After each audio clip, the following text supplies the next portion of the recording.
रणजित कासलेला अॅट्रॉसिटीच्या गुन्ह्यात कोर्टाकडनं 3 दिवसांची पोलीस कोठडी. कासलेला पुण्यातनं घेतलं होतं ताब्यात. कासलेंनी सोशल मीडियावर टाकलेल्या व्हिडिओची चौकशी होणार.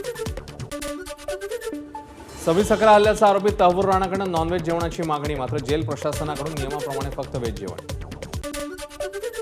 मुंबई दहशतवादी हल्ल्याचा मास्टरमाइंड तहव्वूर राणाला फोनवरून भावाशी बातचीत करायची असल्याची माहिती. फोन करण्याची परवानगी कशी मिळेल याबद्दल तहव्वूरकडनं विचारणा.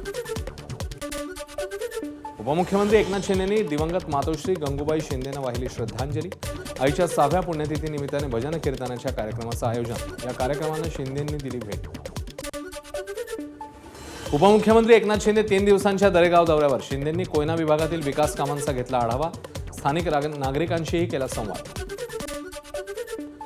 यवतमाळमध्ये वेदिका चव्हाण या 12 वर्षीय मुलीचा नदीत बुडून मृत्यू. काठोडा पारधी बेडा गावातला प्रकार. पाण्यासाठी नदीवर गेली असता पाय घसरून नदीत पडली. दारात पाण्याची पाईपलाईन वर्षभरापासून धुळखात पडून असल्यानं मुलीचा पाण्यासाठी संघर्ष.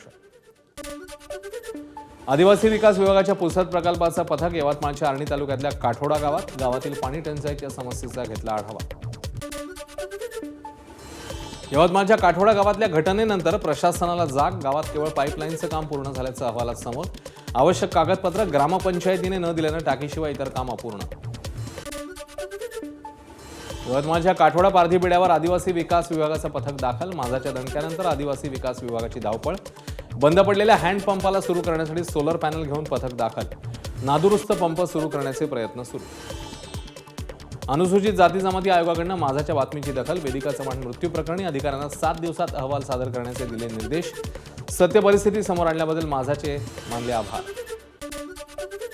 बीडच्या अंबाजोगाईमध्ये एका महिला वकिलाला सरपंच आणि त्याच्या साथीदाराकडून जबर मारहाण. गावातल्या लाऊडस्पीकर विरोधात महिला वकिलाने केली होती तक्रार. जितेंद्र आव्हाड यांनी एक्स पोस्ट करत प्रकार केला उघड. बीड महिला वकील मारहाण प्रकरणी सरपंचासह 10 जणांविरोधात गुन्हा दाखल. प्रकरणाचा युसूफ वडगाव पोलिसांकडून तपास सुरू. गावात असलेल्या मंदिराच्या भोंग्याचा आवाज कमी करण्यावरून वाद. ॲडव्होकेट ज्ञानेश्वरी अंजान यांची पोलिसांकडे तक्रार. याचाच राग मनात धरून मारहाण. पीडित ज्ञानेश्वरी यांची माहिती. बीड वकील महिलेला मारहाण प्रकरणाला वेगळं वळण. वकील महिलेला घरच्यांनीच मारहाण केली, ग्रामस्थांचा दावा. वकील महिलेने खोटे गुन्हे दाखल केल्याची गावकऱ्यांची माहिती. बीडमधील वकील महिला मारहाण प्रकरणाची महिला आयोगाकडनं दखल. मारहाण करणाऱ्या सरपंचासह 9 आरोपींविरोधात गुन्हा दाखल. तातडीने फरार आरोपींचा शोध घेऊन सखोल चौकशीचे महिला आयोगाचे आदेश. तनिषा भिसे मृत्यू प्रकरणी ससून रुग्णालयाचा अहवाल. इंदिरा आयव्हीएफमध्ये 4 ते 5 दिवस दाखल करणं ही चूक. तब्येतीत सुधारणा होत नसताना दुसऱ्या रुग्णालयात पाठवणं गरजेचं होतं. तसं न करता सूर्या रुग्णालयात नेलं. चौकशी समितीच्या तपासाचा निष्कर्ष. भिसे मृत्यू प्रकरणी पोलिसांनी ससून रुग्णालयाला पाठवलं पत्र. डॉक्टर सुश्रुत घैसास यांच्या भूमिकेबद्दल विस्तृत माहिती द्या. पोलिसांची मागणी. अहवालात ठोस निष्कर्ष नसल्यानं तुर्तास तरी मंगेशकर रुग्णालयाला दिलासा. तनिषा भिसे मृत्यू प्रकरणी शरद पवारांच्या राष्ट्रवादीकडनं उच्च न्यायालयात याचिका दाखल करण्यात येणार. पुणे शहराध्यक्ष प्रशांत जगताप यांची माहिती.